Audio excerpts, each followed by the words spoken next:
Per mi el nucli dur de la qüestió en aquest moment és el següent.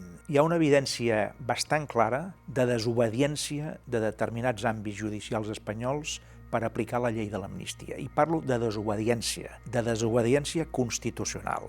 Per tant, aquí la clau de volta és el Tribunal Constitucional espanyol, com a àrbitre de la Constitució. Si algú desobeeix la Constitució, i en aquest moment jo crec que ho estan fent alguns tribunals espanyols, és responsabilitat del Tribunal Constitucional de deixar les coses clares. Per tant, més d'hora o més tard, però sobretot que el Tribunal Constitucional faci la feina ben feta en el sentit de posar ordre i de no deixar desobeir la Constitució. Ells diuen a ningú, però ningú també inclou el sistema judicial espanyol. No és admissible que un determinat àmbit del sistema judicial espanyol desobeeixi la Constitució. Alguns, per teòricament desobeir la Constitució, hem pagat o estem pagant penes dures, no? Doncs escolti'm, si hi ha àmbits judicials que desobeeixen la Constitució, doncs s'hi ha de posar ordre. I la clau la té el Tribunal Constitucional. Si el Tribunal Constitucional dictamina clarament i ordena clarament que s'ha d'aplicar la llei de l'amnistia, els tribunals espanyols deixaran de tenir marge.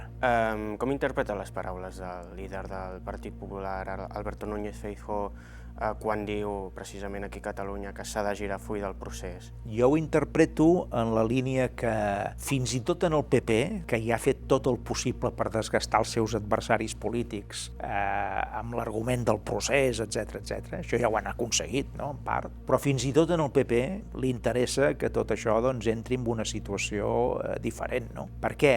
Doncs perquè el PP té la legítima aspiració de governar a partir de les properes eleccions, sap que gairebé segur que ho haurà de fer amb Vox, parteixo de la base de que fer-ho amb Vox els incomoda i, per tant, entenc que volen deixar portes obertes per poder-se entendre, encara que sigui puntualment, amb alguns altres partits. I dintre d'aquests altres partits, doncs, n'hi ha de catalans i n'hi ha d'independentistes catalans. Junts. Per exemple. No dic que enteses permanents ni molt menys, però si tu tens un soci que no t'agrada, sempre tindràs la tentació de dir, home, si en algun moment puntual en necessito algun suport, doncs vaig a buscar en algun altre lloc, no? I perquè això pugui passar, doncs és evident que el president Puigdemont ha de ser aquí, ha d'estar cobert per la llei de l'amnistia, com ho està, se li ha d'aplicar, els demés exiliats també, els que estan inhabilitats per exercir càrrecs públics o per presentar-se a les eleccions, que també n'hi ha uns quants, s'han de poder presentar, se'ls hi ha d'aplicar la llei de l'amnistia, i tots els que estem encara, després d'anys i panys, subjectes a represàlies econòmiques a través del tema del Tribunal de Cuentas, se'ns ha de treure aquesta llosa de sobre. Això vol dir normalitzar la situació. Un cop normalitzada la situació en aquest sentit, s'ha de veure què dona de si la política. Ja es veurà, no? Hi ha gent que dona per enterrat el procés independentista per sempre. Això, doncs, ja es veurà. Li poso un exemple. Les municipals,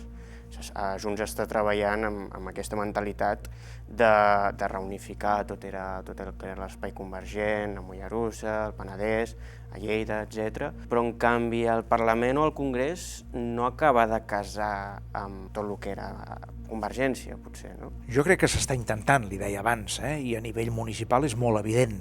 És molt evident que s'està intentant reagrupar totes les sensibilitats possibles, tota la gent que poc o molt defensa aquest projecte de país, etc. No? Quan li he dit que encara quedava una mica de camí per recórrer és perquè crec que en altres àmbits s'ha d'acabar de fer aquesta feina. Però jo crec que la direcció és correcta, la direcció és la bona, no? Moltes de les coses que ha fet Junts en aquests darrers temps, no totes, però moltes de les coses que ha fet Junts en aquests darrers temps les hauria fetes Convergència i Convergència i Unió. Per exemple, li posaré un parell de casos, no? Defensar a Madrid que la Generalitat de Catalunya i les administracions catalanes tinguin les competències màximes possibles en matèria de control i regulació de la immigració, això ho hauria fet Convergència i Convergència i Unió. I ho ha fet Junts. El que passa que encara no se n'ha sortit perquè li posen impediments per tot arreu, perquè la coalició parlamentària del senyor Pedro Sánchez és una coalició absolutament inestable, no? En aquest cas és perquè els de Podemos, que són 4 i el gat, però aquests 4 i el gat impedeixen una transferència tan important com aquesta, no? Això no ho ha defensat Aliança Catalana, això no ho ha defensat el Partit Socialista, això no ho ha defensat el PP, això no ho ha defensat Vox, qui ho defensa Junts, és el mateix que hauria fet Convergència, no? És un exemple molt evident. Defensar el català a Europa. la normalització del català a Europa. No és que ho hagués fet Convergència. Convergència ja ho va fer, això. El que passa que en aquell moment no se'n va poder sortir, però ho va fer ho havia fet històricament. No?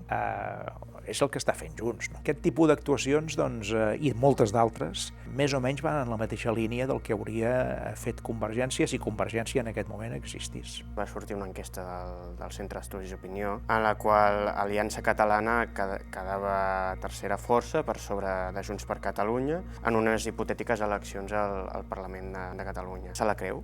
Jo les enquestes no me les he cregudes mai, sobretot per una cosa, perquè com que n'he viscudes tantes i sempre gairebé en contra, doncs, i després no es van moltes vegades confirmar en el moment de les urnes, sempre he sigut bastant, diguem-ne, escèptic. No? Tot i això hi ha una tendència. Sí, exacte, això és el que li anava a dir. Fins i tot quan m'anaven a favor en algunes coses tampoc no es van complir del tot, per tant, ni quan et van en contra ni quan et van del tot a favor. S'hi ha de posar un punt de distància, perquè les enquestes no deixen de ser el termòmetre d'aquell moment. Ara, és veritat que aquell termòmetre marca si ens apropem a l'estiu o si ens apropem a l'hivern. Per tant, una tendència. Farà més fred o farà més calor. La tendència també la marca, no? I jo la tendència, no el resultat que diuen, la tendència sí que més o menys me la crec per una cosa, perquè el que estan detectant aquestes enquestes tampoc no és res de nou en l'Europa actual. Està passant a tot arreu. Passa a França. A França les enquestes diuen que l'extrema dreta, el reagrupament nacional, la Marine Le Pen, pot guanyar les eleccions presidencials. Això és el que diuen les enquestes. No? Fins ara no les han guanyades, però les enquestes diuen que les poden guanyar. A Itàlia ja governa la Giorgia Meloni, que ja ve d'un partit d'extrema dreta. En el Regne Unit, el Farage té unes enquestes que li somriuen de cara al futur. No? En algun país europeu, com Àustria o com Holanda, fins i tot partits d'extrema dreta han arribat a guanyar algunes eleccions. Després no han governat, però han arribat a guanyar algunes eleccions. No? Aleshores, quan tu estàs en a Estats Units, el Trump és president. Quan tu tens un món com aquest, sobretot un món desenvolupat com aquest, un món occidental, doncs, vol dir que formes part d'aquest dibuix, no? En aquest sentit sí que m'ho crec. Ara, dues consideracions. Primer, 2 anys en política, avui per avui, són una eternitat. Aquestes tendències no dic que es puguin canviar del tot, però es poden minimitzar. Hi ha temps. No tot està perdut. Per aquells que pensin una situació com aquesta no seria bona. I 2, des del meu punt de vista, que Junts perdi pistonada a favor d'un partit com Aliança Catalana no resol absolutament res, ho complica tot. Per què? Perquè en el fons és dividir un determinat tipus de catalanisme que aquí afavorirà aquesta divisió en els nostres adversaris més naturals. Qui són? Gran part de l'estat espanyol, allò que dèiem el PP, no cal dir Vox, poders de l'estat espanyol, poders fàctics. I beneficiar el PSC, no? I beneficiarà els socialistes, que en alguna mesura ens hi podem entendre bé, però en altres mesures després fan el que fan també. Vull dir que dintre del Partit Socialista hi ha moltes ànimes i moltes tendències, i no totes són favorables necessàriament al que siguin els interessos catalans. No? Per tant, atenció amb dividir el catalanisme, perquè enforteix l'espanyolisme. Com més divisió catalanista hi hagi en el Parlament de Catalunya, més fort serà l'espanyolisme a Catalunya, que és exactament al revés del que segurament volen votants potencials d'Aliança Catalana, que és enfortir l'espanyolisme per debilitar el catalanisme. Perquè debilitar el catalanisme, no ens enganyem, debilita Catalunya. Segur. Són faves comptades.